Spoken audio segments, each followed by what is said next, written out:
Welcome back, guys, to CryptosRUs. I am George. We're all George. I can't help laugh by some of the comments in the live chat. You guys always crack me up. So tonight I want to talk about babysitting. Interesting. I want to talk about Bitcoin dominance and whether or not you should be buying Bitcoin or altcoins at this point. A lot of people have asked me, "Hey George, should I buy altcoins right now, dollar cost average altcoins, or should I buy more Bitcoin? Because where is the dominance going?" Well, let's take a look at it tonight. And also, there are some really good movers for altcoins, and I do have some news about them. I'm going to tell you guys why they're going up and if they're worth picking up even at this point in time. So, thanks for tuning in. As always, smash a like, subscribe to the channel. 2 streams every day. 11:30 and 8:30 p.m. Central Standard Time. So make sure you hit that notification bell and follow me on Instagram, which is blowing up, by the way. You guys really need to check out my Instagram. If you like short clips, check out Instagram. Almost 20,000 followers. It's blowing up. So check that out. Facebook, and also TikTok, and of course Twitter, All right, guys, let's do this. Let's change my screen. There we go. All right, so Bitcoin is coming back up, almost 39,000, right? Slowly but surely making its way up. You know how a day or two, you know, it's night and day. Night and day. You look at 2 days ago when we were coming down over here and even coming up a little bit, you know, everyone was just so fearful. Now, you know, narrative change. Of course, there is still some fear, but still a lot more people are a lot more hopeful, and a lot of people are looking to take advantage while things are cheap, right? So definitely still the time to do it when altcoins are down 40, 50, 60% off their top. Still bargain, right? They're still a bargain. Now, let's turn it to this question: buy Bitcoin or altcoins at this point? So that's interesting. Let's look at Bitcoin dominance. Bitcoin dominance right now, as it stands, is 43%. 43%. Now, it got as low as 39%. Recently, with the dip, it shot up to 45%, and now it's coming back down a little bit. So, but people are asking me, George, will Bitcoin dominance continue to go up like it did before, or will it stay low? So that's the million-dollar question right now. So I'm going to bring up the chart for Bitcoin dominance. And this shows you what happened in 2017 and before. Before, Bitcoin dominance has always been super, super, super high. Super, super high. 90%, 95%. Imagine that. Basically, the entire market cap of all crypto is just basically Bitcoin. And then 2017 rolled around, and Ethereum came around, and smart contract rolled around, and it started coming down. It hovered between 50 and 70%, right? But there was a period. There was a period where it dropped significantly down to 30-something%. Although this one doesn't show because I'm on a weekly, so it must have dropped really fast, about 37%. Then it came right back up to the 70 percentile, right around here, right? And then it dropped finally down to the low 30% again when Bitcoin topped out around 20,000, started coming down, and altcoins just went up like 10x within like 2 weeks. It was really nuts. It was really nuts. And we could see something like that again. But people are wondering, are we seeing the same thing? Are we seeing the same thing? And we see dominance come down, but then come right back up, right? And you could see that this is a point in time, right here, about 39%, is where Bitcoin previously, at least it was one point where it was a turning point for Bitcoin dominance, right? So you could see right now, Bitcoin dominance went from 70s down to 50s, down to 40s, and then it crawled down to even below 40%. And then it bounced up when we had this big dip, but you can see it's coming down again, right? So is this going to continue and come right back up to 50s and even higher to 70s? If that's the case, if Bitcoin dominance going to continue and just rally up hard, that means altcoins are not going to be able to catch up. Altcoins will be stagnant. In fact, if Bitcoin rallies this hard, altcoins will actually drain out. We have seen that plenty of times in 2017 and before, right? So is Bitcoin dominance going to go fly back up to the 50s and 70s, right? Or is it going to stay low in the 40s and possibly go down to the 30 percentile? And some people are speculating it can continue on and go into the 20s and 15s, right? As Ethereum and Cardano and all these guys get bigger and bigger, it's going to eat away from Bitcoin dominance. So that's the $1 million question. That's the $1 million question. And my answer to that is this. No one really knows at this point. No one really knows. Bitcoin can, it's one or another, right? Bitcoin can rally hard and increase dominance. Or it can continue to kind of move on its course, but altcoins continue to move faster, which will still decrease Bitcoin dominance, right? So no one really knows at this point. So my strategy before, from 50, 25, 25, I think that still holds true. I don't think you have to change from that. I don't think you have to deviate from that. So if the recent drop, basically destroyed your allocation, it's no longer 50, 25, 25. Maybe it's like 70, 70, 20, 10, something like that, right? And you're wondering what you should pick up. Well, if that's the case, if Bitcoin makes up more than 50% of your portfolio, which you could choose to do so, you could hold 100% Bitcoin if you want to. But if you're looking at if you should pick up more Bitcoin or altcoins, then I would say, buy into the categories that have basically, it's out of whack now, right? So in that example, if your 50, 25, 25 rule, became 70, 20, 10, well, then buy a little bit more big caps to even it out, or buy a little more small caps to even it out, right? So that's how I would advise. But let's say you were very, very, very low on Bitcoin to begin with. Maybe you were like 90% altcoins, right? And you got totally decimated with this recent drop.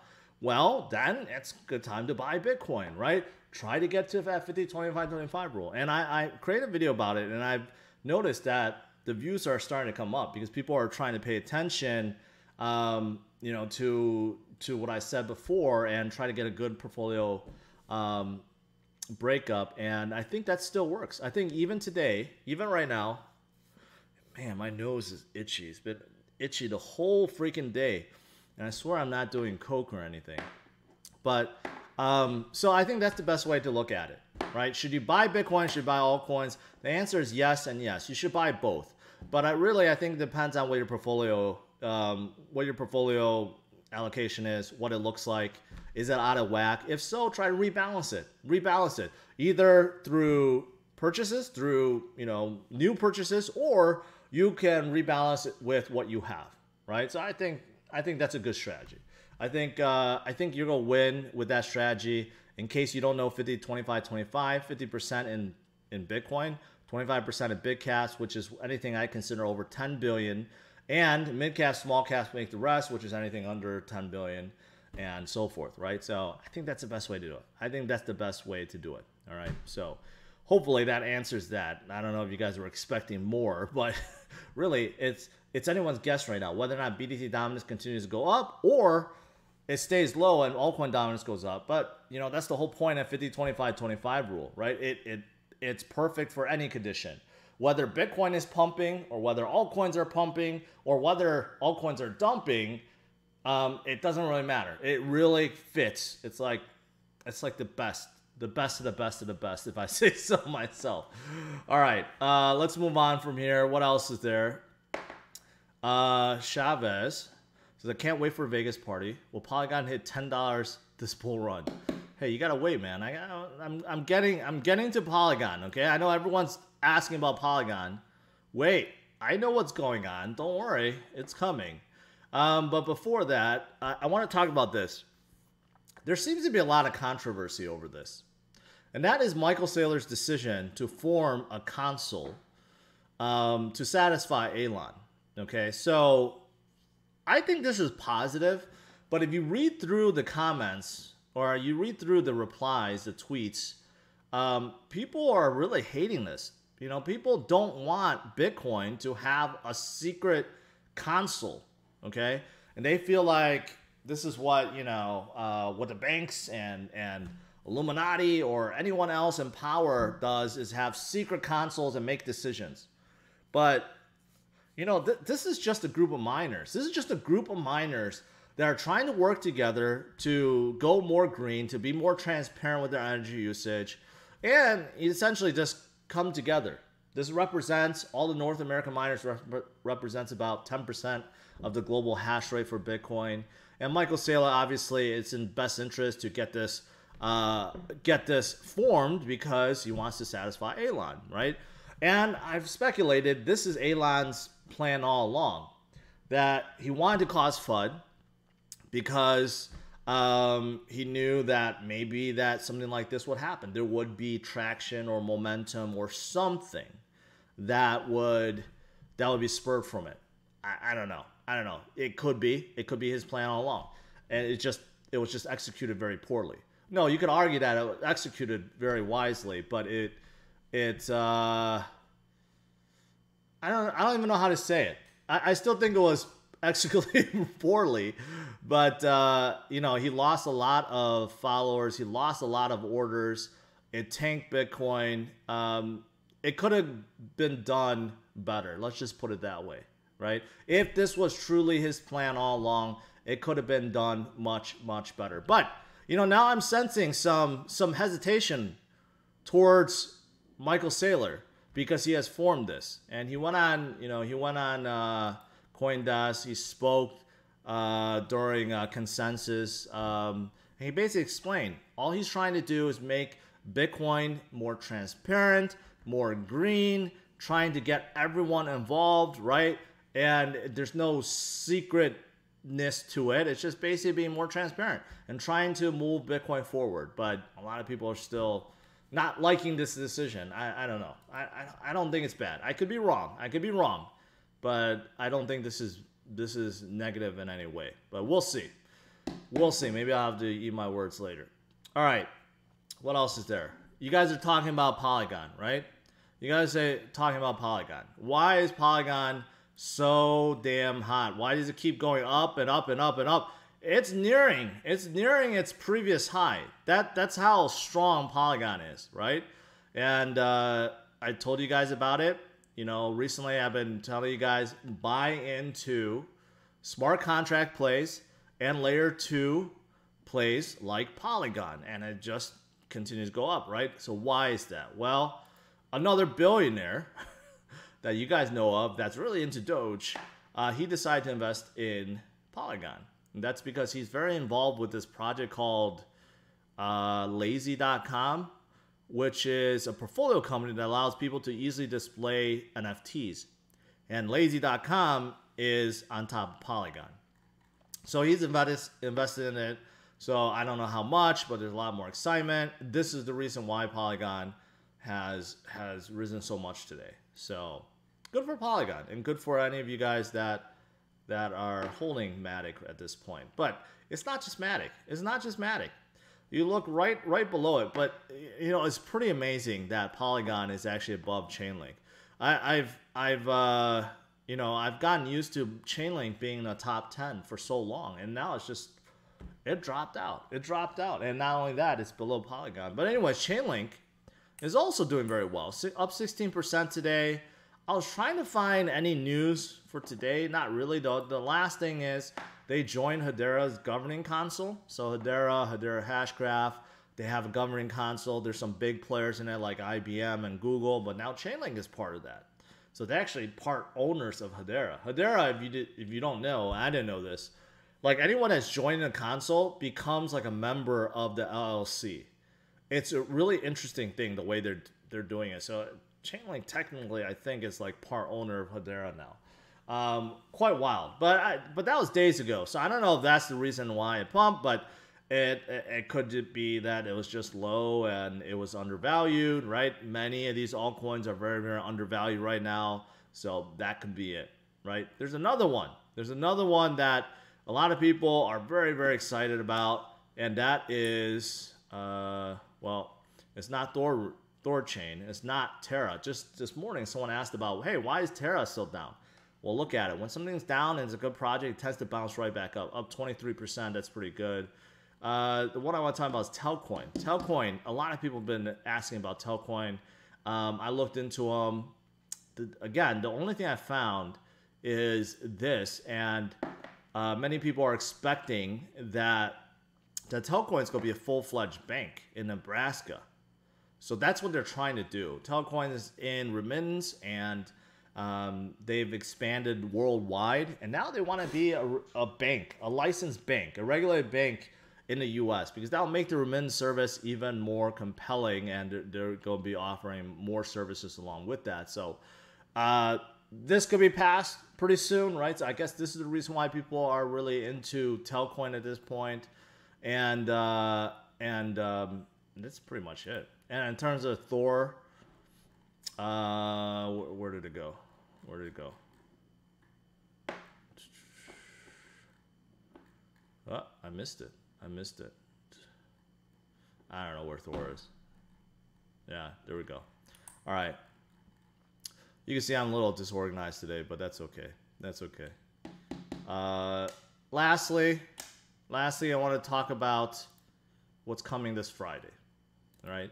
A lot of people started picking up on what I've been saying about options. Like right now, you can see Bitcoin's coming up a little bit, 39,100. That's pretty good.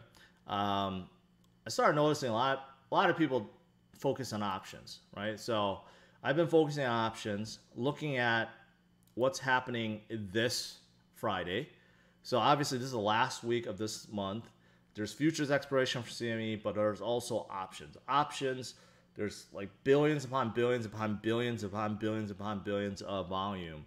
And you could see the one that ends on the 28th, which is Friday, the max pain price is at $50,000. This is the point where calls and puts and shorts and longs, basically this is the point that you don't want Bitcoin to end at because literally everyone loses. Like everyone loses. That's why it's called max pain price. But it just so happens that max pain price is where Bitcoin ends up during expirations, and the last 2 months it followed it, right? It followed it in April, it followed it in March, so we'll follow it in May. That means in roughly 3 days from today on, Bitcoin will go from $39,000, $40,000 to $50,000 by Friday. And I'm looking forward to that. If that happens, we're going to see a very good rally of Bitcoin, obviously, but also altcoins, right? Altcoins will come up significantly. I've talked about retail investors' confidence being shattered, right? I do think that some of it's coming back, which is why altcoins are starting to come back. But if we do see a significant rally, I think a lot of that confidence will be regained and a lot more money is going to be coming in, and all the stablecoin reserves on exchanges will start coming down because people will start spending it, right? So this is what I'm watching.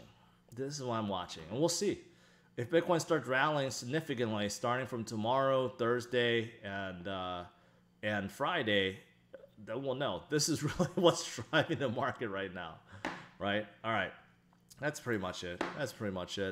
Bitcoin continues to do well, and let's see. I'm on the RX terminal, by the way, and these fancy arrows are it's just another indicator, their own custom indicator. And right now on the 15-minute, it's saying this is a buy, and 1 hour is also buy, and 4 hour is also buy. Day, buy. Week is sell. It hasn't turned to buy yet. So, but most of the smaller time frames is showing buy right now. All right, let's turn to you guys for some Q&A.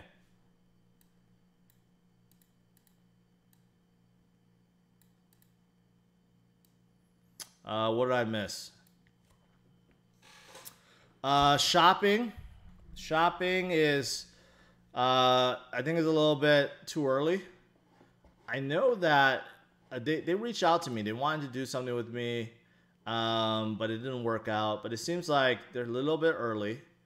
I think the number of users, is still a little bit low, right? And there are other influencers that have talked about and pumped it up, but I think it's a bit early right now.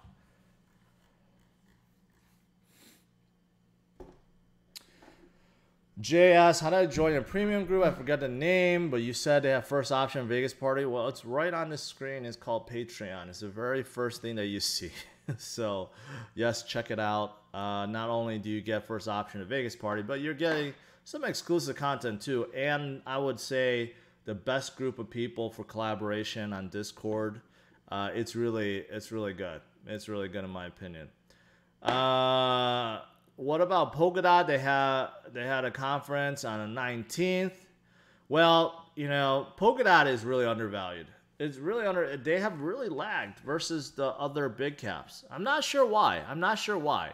But I do know that in crypto, things come in waves. So it could be that their turn comes very, very soon, right? Polkadot is still in the top 10, right? They had one of the nastier falls versus all the other big caps. So could be their day. It could be their day soon where they turn around.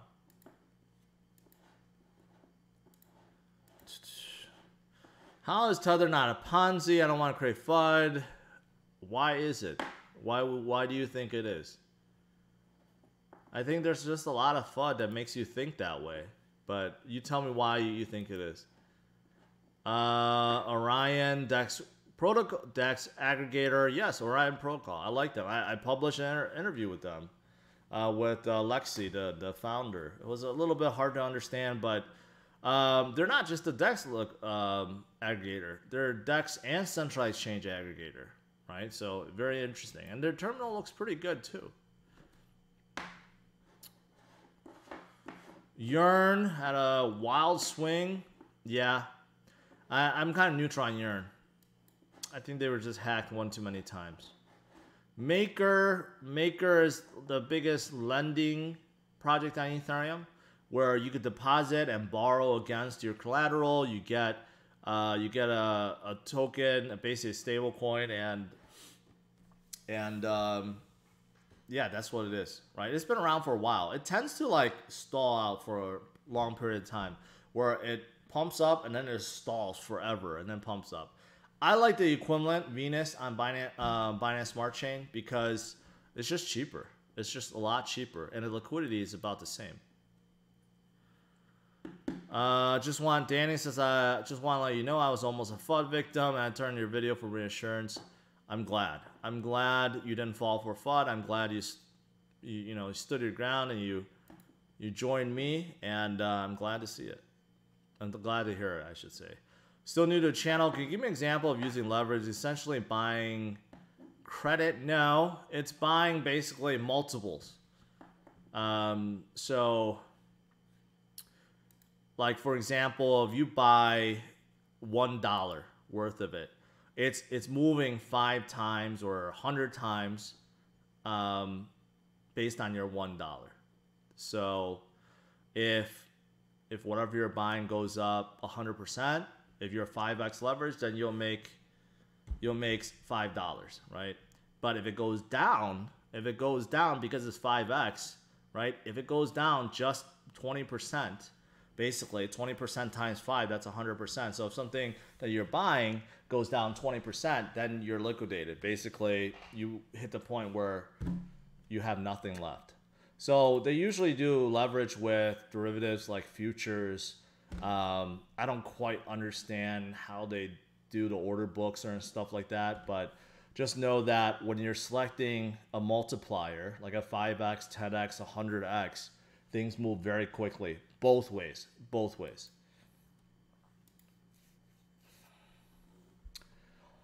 I don't really like Frontier. It's a DeFi play. They have a lot going with Avalanche, but still unproven right now. Where can Texas Trader find Solana?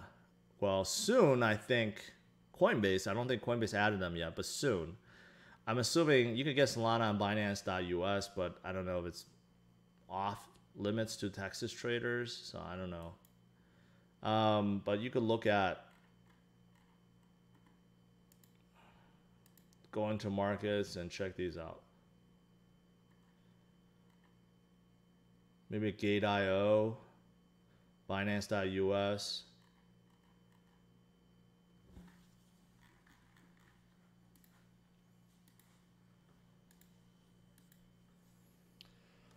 Will you still be doing an interview? I did that like months ago. The interview with LTO Network with Rick is already posted on my channel, man. Take a look at it. Neon, Dinah, appreciate those super chats. Did I miss anything else? I think that's it.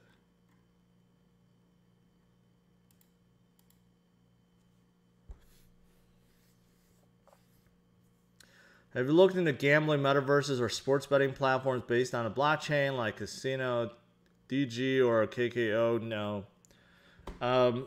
It's still a little too taboo. I guess it depends on where you live, but a lot of jurisdiction and regulatory bodies and stuff like that, it just makes it really hard to thrive. Like, for example, Chain Games is supposed to be in betting, esports betting and so forth, right? And there's a lot that's like that, but they all kind of taboo because, first of all, a lot of people just really against betting, and second of all, because of all the regulatory stuff that you had to go through, I don't know, just never really got into them.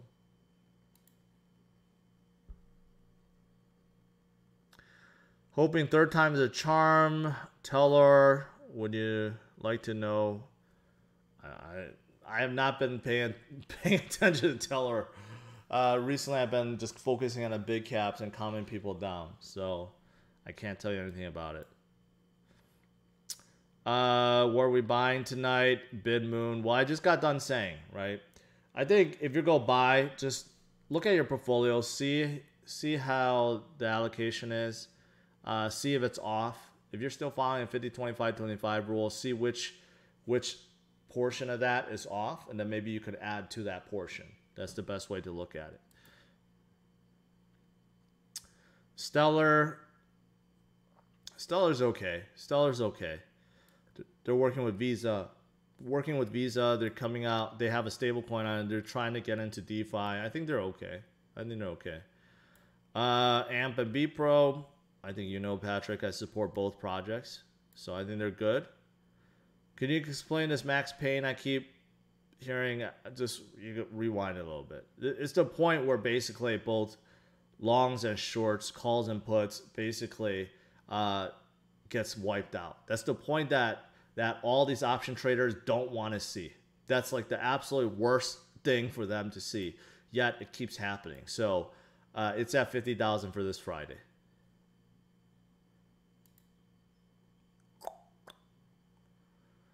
Who benefits with Bitcoin max paying price, especially changes? Seems a bit dodgy. Why is Bitcoin banned for super chat? I don't know about that. Yeah, I don't know who benefits. These exchanges and platforms and option places, they don't really care if you get liquidated or not because they're going to collect their fees, right? So I think maybe they're the ones that's going to benefit the most. 2 of my super chats missed. Curious opinion on bakery versus sushi. They're not even the same. Bakery is now an NFT play. Sushi competes with PancakeSwap, which I like PancakeSwap a lot more because they're the biggest AMM. Bakery is NFT. I do like them for that reason, but they don't really compete with sushi anymore. Jay, all right, thank you. Brian Youngblood says I am #1 mentor. Appreciate that. Telcoin will become a bank. Nebraska, well, yeah, I just covered that. I don't think that's actually been approved yet. At least they haven't put anything else on their Twitter page. But it seems like they're going forward, and they may be a bank.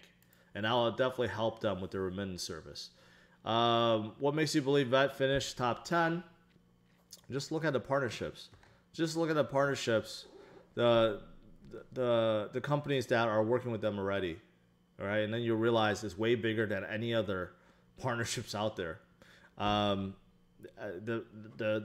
projects or companies they're aligned with are multi-billion-dollar projects, and multiple of them, like a dozen of them. And they have really good close ties. They have close ties with China, which I think will carry them far once China goes full-blown crypto. So you're thinking about selling Neo and Plantier to get into crypto. I don't know about how those stocks are doing. If you're taking a loss, yeah, I can't advise you on that. But I can say that Bitcoin, Ethereum, Cardano, Link, they're all much lower than the highs, and I do think they're going to come back, so it makes some good buys. But whether or not you should sell stocks at a loss to get in, that's up to you. When transferring to stablecoin, DAI, the exchange rate is more than a fee on Coinbase to transfer to USDC. What's the cheapest way to take profit? I don't know. Those fees are not that substantial. I don't know how little you're playing with, Brian. Like USDC is on Ethereum, so that does incur, I guess, something. DAI is also on top of Ethereum, so you probably want to look at something that's not on Ethereum. Like, I don't know. I actually don't know. Like, it's all of them. Like USDC, USDT. I mean, you could do BUSD, the Binance one right now, Binance Smart Chain, but not a whole lot of exchanges support it. So I think you just have to take the hit with the fees. Ram mentioned Saffron this morning. I think they're like a DeFi ecosystem.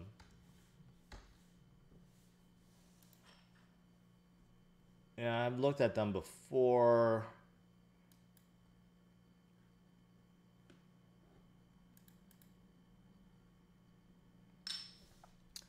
Asset collateralization platform for liquidity provider have access to dynamic exposure by selecting customized risk and return profile.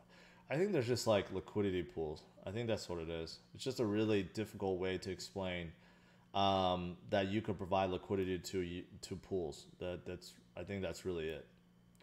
I don't really have an opinion on it one way or another. Rand likes to pump up a lot of these unknown projects that he's involved with. Someone says Litecoin transfer between exchanges are dirt cheap. Yeah, but see, the problem is when you transfer between exchanges, you could use like Litecoin or Stellar or something like that. It's really cheap. But if you're taking profits and you want to hold in something, you can't hold it in Litecoin or Stellar, right? Because then they can go down if the market goes down. That's the problem. So I guess you could transfer it and then you could trade it for a stable coin, but still then you're incurring fees. So it's not an easy thing. I guess just take the hit one way or another.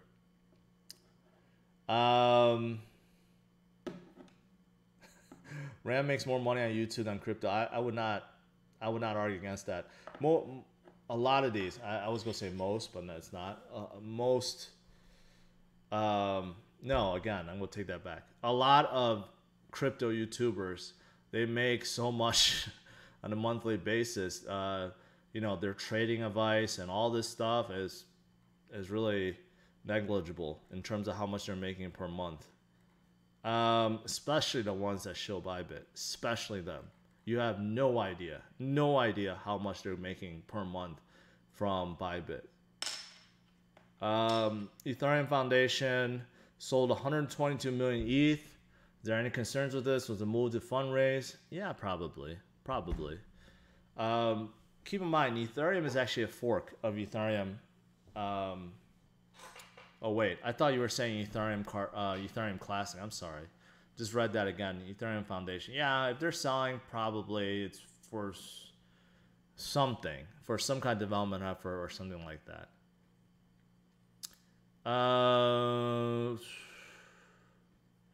Creamy Spinach is like, bro, your advice is making me a lot of money. I've never been this up before. Thank you. I'm glad. I'm glad you're taking advantage. I'm glad that you're, I'm assuming, buying low, right? Buying the dips and holding. And it's that simple, right? It's that simple. And if you're doing that, then congratulations. Johnny Boy, opinions of Litecoin. You know what? The only thing I can tell you is this. I like to get Charlie to come to my conference and be a speaker. So I'll tell you that. I'll tell you that.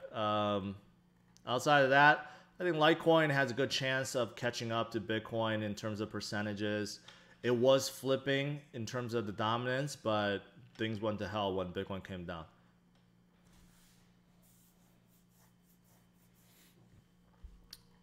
One Lambo. There will be a Lambo at the Vegas conference. There will be. There will be. Should we sell Matic? I don't. Matic is just getting started.